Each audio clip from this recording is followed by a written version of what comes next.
जी नहीं, डिपार्टमेंट का मेरा कोई भी मुझे अब तक कोई भी मिलने नहीं आया और ना ही किसी ने कोई मदद की है। मैं तो यही चाहता हूँ गवर्नमेंट से कि मेरी जल्द से जल्द मदद की जाए और मेरी फैमिली की कंडीशन भी बहुत ही ख़राब है। देखभाल मैं ही करती हूँ ना, बिल्कुल नहीं जा सकती, खुदाई नहीं जा सकती। आप देख रहे हैं लाइव वायर में हूँ आपके साथ रवि शर्मा। बिजली विभाग की अगर बात करें तो बिजली विभाग के जो टेलीविज़र्स हैं वो लगातार अभी भी धरना प्रदर्शन कर रहे हैं अपनी मांगों को लेकर। पिछले कई सालों की बात करें तो टेलीविज़र्स जो हैं need based workers, casual labours अपनी मांगों को लेकर लगातार प्रदर्शन कर रहे हैं। और नीड बेस्ड वर्कर्स की बात करें, कैजुअल लेबर्स की बात करें तो जब तक तो विभाग को इनकी ज़रूरत होती है तब तक इनसे काम लिया जाता है, और जब विभाग को इनकी ज़रूरत नहीं रहती या फिर ये किसी हादसे का शिकार हो जाते हैं तो विभाग इनकी तरफ मुड़कर भी नहीं देखता। इस समय मैं मौजूद हूँ जिला राजौरी के उप जिला सुंदरपनी के ऐनपुर इलाके में, और जो तस्वीर मैं आपको दिखाने जा रहा हूँ ये बेहद दर्दनाक तस्वीर है। ये तस्वीर जो है ये है 30 वर्षीय पुष्पिंदर सिंह की, जो पिछले लगभग 6 साल से इसी बेड पर इसी तरह लेटे हुए हैं। और कारण आपको बता दूं, कारण साफ है कि ये बिजली विभाग में कैजुअल लेबर थे और उसके बाद एक हादसे का शिकार हो गए, जिसके बाद इनको करंट लगा। उस समय ये काम कर रहे थे और उसके बाद अगर बात करें तो दोनों टांगें इनकी काम नहीं कर रही हैं, और यहाँ तक की बात करें तो इससे नीचे इनके जो शरीर के अंग हैं वो बिल्कुल काम नहीं कर रहे हैं। लेकिन अफसोस की बात यह है कि जिस विभाग की खातिर पुष्पिंदर सिंह ने अपनी जान पर खेल दिया, क्योंकि बिजली ठीक करते करते इनको करंट जो था वो लगा था, उस विभाग ने कभी मुड़कर इनकी तरफ नहीं देखा। परिवार के लोगों से हमारी बातचीत हुई है, हालांकि कुछ समाज से भी लोग ज़रूर निकलकर सामने आए हैं, इनकी मदद कर रहे हैं। हम कोशिश करेंगे कि पुष्पिंदर जी से कुछ पूछ हम सकें कि आखिर ये हादसा कब हुआ था। लेकिन बेहद बेहद दर्दनाक ये तस्वीर है। पुष्पिंदर जी, ये हालत जिस तरह आपकी इस समय है, 6 साल से आप लगभग बेड पर हैं। सर, क्या हुआ था? हादसा किस तरह पेश आया था? जी सर, उस समय मुझे डिपार्टमेंट से हम काम चल रहा था तो लाइन फॉल्ट था, तो मुझे बोला गया कि लाइन फॉल्ट है तो लाइन ठीक करना है। शाम का समय था तो हम गए तो लाइन ठीक करके आए। दूसरे दिन फिर से फॉल्ट आया उसी जगह पे, तो हम गए तो डिपार्टमेंट के आदमी भी थे साथ में, और तो परमानेंट जो आदमी थे तो वो कुछ गए थे हमारे साथ, और मेरा दोस्त था मेरे साथ। हम दोनों काम कर रहे थे तो जब लाइट नहीं स्टैंड हुआ तो हमने जो परमानेंट आदमी थे उनको बोला कि आप सर स्टेशन पे जाइए, अभी वो ट्राई नहीं दे रहे हैं लाइट की। तो वो बोलते ठीक है, हम स्टेशन पे जा रहे हैं। जो परमानेंट आदमी थे, लाइनमैन था और जो मीटर रीडर थे हमारे साथ, तो लाइनमैन मेरे साथ था, मीटर रीडर स्टेशन पे गए हैं। उन्होंने फ़ोन किया मुझे वहाँ पे, तो उन्होंने बोला कि जब आप लाइट काट दोगे तो मुझे खुद फ़ोन करना नीचे उतर के। तो मैंने बोला ठीक है, और मैं पोल पे चढ़ा ऊपर तो 2 जंपर काटे ही थे, तीसरा भी काट ही चुका था, थोड़ा सा रह गया था, तो मैं वापस जैसे काटने लगा तो लाइट आ गई। उससे मैं ये हादसा हुआ, और मेरी राइट हैंड की जो बाजू है वो भी कट चुकी है, और मेरा कमर में चोट है पीछे, उसके वजह से शरीर में पैरालिसिस हो गया है, जिससे मैं चल फिर नहीं सकता हूँ। देखिए, आपने इस विभाग की खातिर अपनी जान पर खेला। क्या विभाग के लोग आपकी मदद के लिए सामने आए? वापस इस डिपार्टमेंट के कुछ लोग आए यहाँ? जी नहीं, डिपार्टमेंट का मेरा कोई भी मुझे अब तक कोई भी मिलने नहीं आया और ना ही किसी ने कोई मदद की है। मैं तो यही चाहता हूँ गवर्नमेंट से कि मेरी जल्द से जल्द मदद की जाए, और मेरी फैमिली की कंडीशन भी बहुत ही ख़राब है, और ना ही मेरी जो भी है डिपार्टमेंट ने भी अब तक मुझसे कोई कांटेक्ट कोई कुछ नहीं किया है, ना ही। खुशविंदर जी, जो आपकी हालत है ये देखकर हमें दुख हो रहा है कि आपने इसी विभाग जो है उसकी खातिर अपनी जान पर आप खेल बैठे, अपनी सेवाएं इस विभाग को दे रहे थे। तो दुख होता है आज की जिस विभाग के लिए आप अपनी जान पर खेल गए उसके लोग आप तक वापस नहीं आए, उन्होंने आपकी तरफ मुड़कर नहीं देखा। जी सर, दुख तो होता है, लेकिन मुझे समझ नहीं आता ये डिपार्टमेंट वाले, हम जो गरीब हैं और उनको देखते भी नहीं हैं, ये सिर्फ आप अपने काम से ही मतलब रखते हैं। आज तक आप देखिए जो भी हैं, कोई भी जो हादसा हुआ उसका कोई भी सुध नहीं ली है उन्होंने, और ना ही उनको उनका बारे में कुछ भी जानकारी नहीं रखते हैं वो। मतलब आप बिल्कुल भी चल फिर नहीं सकते हैं, आप पूरी तरह से अपने परिवार पर निर्भर हैं। आपकी देखभाल कौन करता है? जी, मेरी देखभाल तो मेरे परिवार वाले हैं और मेरे मम्मी हैं, वही देखते हैं सब कुछ। ये बेहद दुख की बात है कि पुष्पिंदर सिंह ने अपनी जान पर खेला अपने विभाग के लिए। बिजली विभाग में वो सेवाएं दे रहे थे, जब वो बिजली को ठीक कर रहे थे तो बिजली आ गई जिसके कारण ये हादसा हुआ और एक बाजू इनकी कट चुकी है।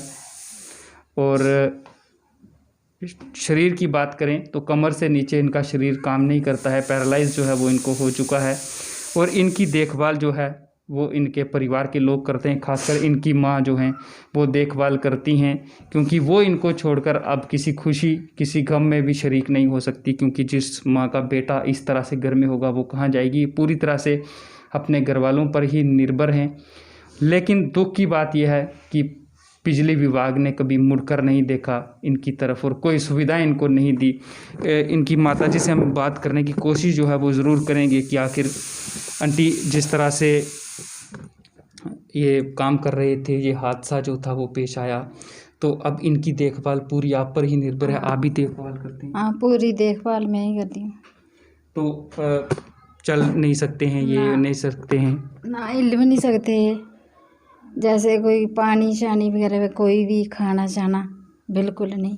पानी को रखूँगी, जा पे खाना खिलाऊँगी, जो भी है कुछ सब कुछ आप करूँगी। आप खुद ही करेंगे? हाँ, तो अगर आपको कहीं जाना पड़े ज़रूरी काम से तो आप नहीं जा सकती ना, बिल्कुल नहीं जा सकती, खुदा ही नहीं जा सकती। इलाज की बात करें, कहाँ कहाँ पर आप अभी तक इलाज इनका करा चुके हैं?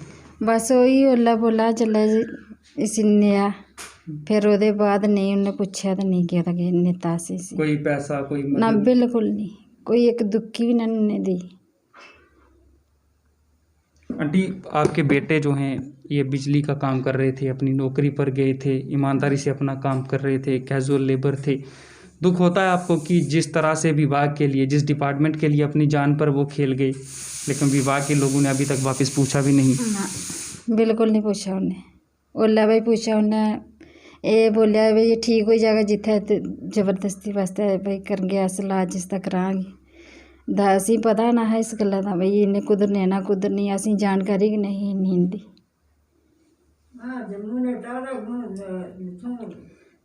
चलिए, आप देख सकते हैं कि एक माँ है जिस माँ का बेटा 30 वर्षीय बेटा है और वो बेड पर है और माँ बेबस है, अपने घर को छोड़कर कहीं और नहीं जा सकती और नाराज़गी इनसे ज़रूर है।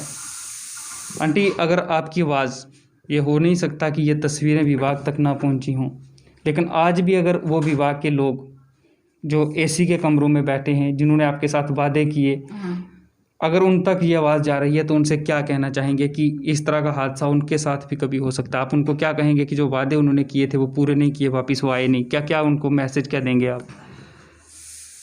क्या बोलूँ मैं उनके लिए, जिन्होंने मुड़िए पीछे दिखा नहीं, क्या कुछ नहीं बोल सकती हैं।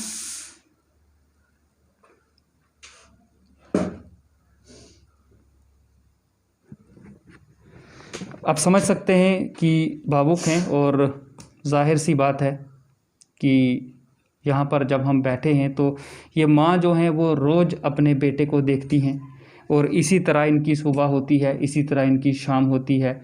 ये कहीं जा भी नहीं सकते। आंटी, अगर आपकी कभी तबीयत ख़राब हो जाए, आपको कहीं जाना पड़े, तो फिर आप किस तरह से ये सारा मैनेज करते हैं? नहीं जा सकती मैं, जो मर्जी, जितनी मर्जी तबीयत ख़राब हो, जो मर्जी है, मैं घर पे रहूँगी, नहीं जा सकती, कहीं नहीं जा सकती कदाई।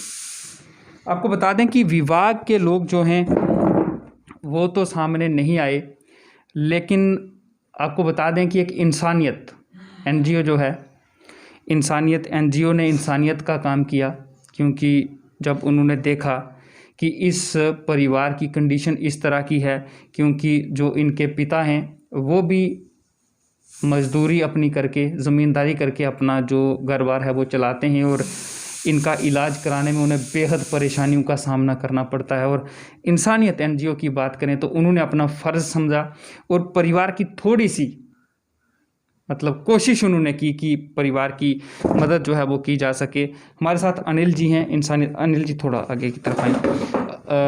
आपको अनिल जी से हम बात करेंगे। अनिल जी, क्या कहेंगे? सबसे पहले तो मैं ये जानूँगा कि इनकी जो हेल्प आपने की है, किस तरह की सहायता आपने की इनकी? देखिए रवि जी, मैं आप सबसे पहले आपका शुक्रिया करता हूं कि आपने अपनी आंखों से इनकी कंडीशन देखी कि ये किस तरह की ज़िंदगी व्यतीत कर रहे हैं। पिछले 6 साल से ये बेड पे हैं और इनकी माता इनका देखभाल कर रही है। ये अपनी मर्ज़ी से हिल भी नहीं सकते। जैसे ही हमें हमारी इंसानियत एनजीओ को पता चला और हमें जो मैसेज मिला कि इनके साथ ये हादसा हुआ है, ये Kajal labour as a PDD department में लगे हुए थे, और डिपार्टमेंट ने जब इनकी ज़रूरत थी तो उन्होंने बहुत काम लिया इनसे, लेकिन जब डिपार्टमेंट की इनको ज़रूरत थी तो डिपार्टमेंट ने पूरा किनारा कर दिया। इस टाइम पे इनकी माली हालत भी ठीक नहीं है, ना जे अच्छे से अपना इलाज करा सकते। तो जैसे ही हमारी एनजीओ को पता चला और हमने ये फैसला किया कि क्यों ना हम इनके दुख में थोड़ा साथी बने, और हमारी एनजीओ ने एक छोटी सी मदद के रूप में इनकी पेंशन लगाने के लिए सोचा कि क्यों ना हम थोड़ी सी इनका दवाई का जो खर्चा है, वैसे तो हमने कोई इतना बड़ा नहीं किया, लेकिन 2000 के रूप में हमने इनको महीने का देने का किया कि हम थोड़ा सा अपना योगदान देते हैं, क्योंकि इनका इतना खर्चा देखा, जैसे कि आप इनको जो है यूरिन बैग लगा हुआ है और मेडिसिन का खर्चा है, तो माँ बाप तो कहीं जा नहीं सकते, तो इनका घर का कैसे चलेगा, इनका इलाज कैसे होगा। तो उसमें हमारा जितना भी योगदान था कि इनके छोटा मोटा सामान, जैसे इनका यूरिन बैग हो गया या दूसरे मेडिसिन हो गई, उसमें हमारी थोड़ी बहुत जितनी भी थोड़ी हेल्प हो सकती है उतनी हमने की। तो आज फिर आपके साथ जहाँ पे पहुँचे हैं, हमारा प्रयास रहता है। अनिल जी, एक सवाल करूँगा मैं, ये देखकर हमें दुख हो रहा है। विभाग की बात करें, बिजली विभाग को जब तक इनकी ज़रूरत थी तब तक इनसे काम लिया, जब उनकी ज़रूरत पूरी हो गई, जब ये उनके काम करने के लायक नहीं रहे, तो मुड़कर वापस नहीं देखा। ये अकेले ऐसे नहीं हैं, इस तरह के कई और भी बहुत से लोग हैं जम्मू कश्मीर के अंदर। बिजली विभाग की बात करें, जो अपने शरीर के अंग तक गवा चुके हैं, अब किसी काम के नहीं रहे, काम नहीं कर सकते, परिवार का पालन पोषण नहीं कर सकते, और विभाग भूल गया उनको। देखिए, मैं आपको बता दूं कि ये खाली एक ही आदमी के साथ ऐसा नहीं हुआ है। हमें बहुत सारी जगहों पे हमें जाने का मौका मिला और हमने बड़ी बार देखा कि casual labour as a need basis जो भी लगे हुए हैं, जब उनके साथ हादसा होता है तो डिपार्टमेंट एकदम उनसे किनारा कर लेता है। कम से कम इनका जो है, इनकी लाइफ सिक्योर होनी चाहिए, कम से कम इनको इंश्योरेंस कवर दिया जाना चाहिए कि कल अगर ये हादसे का शिकार होते हैं तो इनका दवाई का खर्चा निकले, इनका इलाज अच्छे से हो। डिपार्टमेंट एक तरफ ऐसे जब ज़रूरत होती है तो इनकी मदद लेता है, लेकिन जब कोई ऐसा हादसा होता है तो एकदम उनके साथ किनारा कर देता है। ये बड़ी शेमफुल बात है, और डिपार्टमेंट के अगर अधिकारी ये चीज़ देख रहे हैं तो उनको इनकी सुध लेनी चाहिए और इनकी मदद के लिए आगे आना चाहिए। हमारे साथ रविंदर जी हैं। रविंदर हमारे साथ हैं, जो कि इंसानियत एनजीओ के चेयरमैन हैं, और इनसे भी हम बातचीत जरूर करेंगे। रविंदर जी, परिवार के लोगों से आप लगातार पिछले एक लंबे समय से मिल रहे हैं, क्योंकि हम तो यहाँ पहली बार आए हैं, हमें जिस तरह से जानकारी मिली तो हम यहाँ पर आए। हालांकि 6 साल का लंबा वक्त इन्हें हो गया है, लेकिन हमें भी इस चीज़ की जानकारी नहीं थी, इल्म नहीं था कि ये इस कंडीशन में यहाँ पर हैं। आपने हमारी नॉलेज में इस चीज़ को लाया। देखिए, विभाग का एक फ़र्ज़ था कि अगर इनके साथ ये हादसा हुआ तो इनके परिवार के कोई दूसरे जो सदस्य हैं उनको विभाग में लगाया जाता, लेकिन इस तरह का कुछ नहीं हुआ, क्या क्या कहेंगे? रवि भाई, आपका मैं शुक्रिया अदा करता हूँ कि आप आज कवरेज करने के लिए ऐनपुर गांव में आए हैं। तो जब हमें भी आज 7-8 महीने पहले पता चला कि हमारे जो पुष्पेंद्र भाई जी हैं, वो उनकी माता जी है 6 साल से लगातार उनकी सेवा कर रही है, क्योंकि वो ना हिल सकते हैं, ना चल सकते हैं, ना खुद कोई, अब उनकी एक बाजू भी कट गई है, खाना खिलाना हो तो उनकी मम्मी करती है, जब बाथरूम या उनके कोई डायपर वाइपर चेंज करने हो तो खुद उनकी माँ जी करते हैं। हम तो जब इनकी माँ जी का दर्द देखा तो हमें से भी नहीं रह गया, तो हम एक NGO सामाजिक स्तर पर काम कर रहे हैं। तो हमने जब देखा तो हमने अपने पास से छोटी सी हेल्प करने की कोशिश की है, 2000 महीने का, और साथ दवाइयों में जो इनके बैग वूग लगते हैं वो भेजते हैं। लेकिन हमें बहुत दुख हुआ, जैसे जो मुलाजिम अपना गवर्नमेंट की ड्यूटी कर रहे थे, पब्लिक का काम कर रहे थे, और जब इनके साथ हादसा हुआ तो प्रशासन ने इनसे पूरा ही कट कर दिया और इनकी सुध लेने के लिए नहीं आए। तो बहुत अफसोस होता है, अफसोस से कहना पड़ता है कि मेरी NGO जो इंसानियत है, आज 8-10 ऐसे परिवारों का वो पेंशन लगा के 2-2 हज़ार रुपया दवाइयाँ और उनका राशन का खर्चा वो जारी है। लेकिन मुझे अफसोस से कहना पड़ा है, प्रशासन उनकी क्यों नहीं देखभाल करती है और क्यों नहीं ध्यान दिया जा रहा है। हमारे तो जो ग्रुप में जुड़े हैं, अपनी पॉकेट मनी से ही 100-150 बंदा जो जुड़ा हुआ अपनी जेब से पैसे इकट्ठे करके ऐसे लोगों की हम मदद पहुंचा रहे हैं। लेकिन हमें प्रशासन से इतना नाउम्मीद होने की ज़रूरत नहीं थी। अगर ये चारपाई पर पड़े हैं तो इनका ध्यान जरूर देना चाहिए था। चलिए रविंदर जी, बहुत बहुत शुक्रिया हमसे बातचीत करने के लिए। और इंसानियत NGO की बात करें तो इंसानियत NGO के अंदर इंसानियत थी, उन्होंने इंसानियत का काम किया। लेकिन बिजली विभाग की बात करें तो जो उनके उच्च अधिकारी थे, जो उस समय मौके के अधिकारी थे, उनमें कोई इंसानियत नहीं बची थी उस समय। इस तीखे लफ्ज़ों का प्रयोग मैं इसलिए कर रहा हूँ कि अगर उनमें इंसानियत होती तो वो इनको इस हाल पर ना छोड़ते, या तो इनके परिवार के किसी दूसरे सदस्य को ये नौकरी दे देते, या फिर जो हालत इनकी हुई, क्योंकि इसी विभाग के लिए उन्होंने अपनी जान पर वो खेले, इन्हें कम से कम जो इनका इलाज हुआ उसका खर्च ज़रूर देते, ताकि पुष्पिंदर जो हैं उनके मन में भी कोई दुख जो था वो नहीं रहता। और आज पुष्पिंदर चल नहीं सकते, पिछले 6 सालों से इसी चारपाई पर हैं, और इनकी माँ जो कि बेबस नज़रों से रोज़ अपने बेटे को सुबह से लेकर शाम तक देखती हैं, और उनकी दिनचर्या यहीं से शुरू होती है और यहीं पर ख़त्म हो जाती है। और भावुक भी वो हुई और हों भी क्यों ना, क्योंकि माँ का भी साफ तौर से ये कहना है कि चाहे खुशी हो जाए, चाहे कोई गम हो, चाहे आंधी हो, तूफ़ान हो, बीमार हो, वो इस घर को छोड़कर कहीं नहीं जा सकती। कारण ये है कि उनका बेटा है, उसकी देखभाल करने वाला उनके सिवा और कोई नहीं है।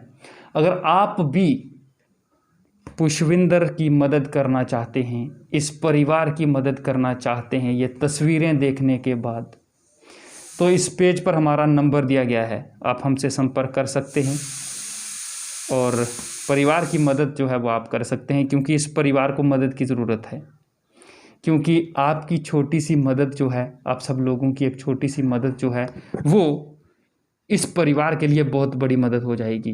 क्योंकि बेबस परिवार है, कमाने वाला भी घर में कोई नहीं है। और इंसानियत NGO की बात करें तो इंसानियत का काम उन्होंने किया है, क्योंकि 2000 रुपये की जो पेंशन उन्होंने इनकी लगाई है पुष्पिंदर की, हालांकि 2000 रुपये से पुष्पिंदर का घर नहीं चल पाएगा, उनकी दवाइयों का खर्च नहीं हो पाएगा, लेकिन एक कोशिश जो है वो इंसानियत NGO ने ज़रूर की है। और बहुत अच्छा काम जो है वो इंसानियत NGO ने किया है कि परिवार को एक थोड़ी हेल्प जो है वो हाइस्ता उन्होंने ज़रूर की है। अगर आप भी हेल्प करना चाहते हैं तो ये नंबर दिया गया है, आप हमें फ़ोन कर सकते हैं और हम आपको बताएंगे कि किस तरह से कहाँ पर आकर आपको पुष्पिंदर की मदद जो है वो करनी है। तरुण वर्मा के साथ रवि शर्मा, लाइव वायर, सुंदरबनी।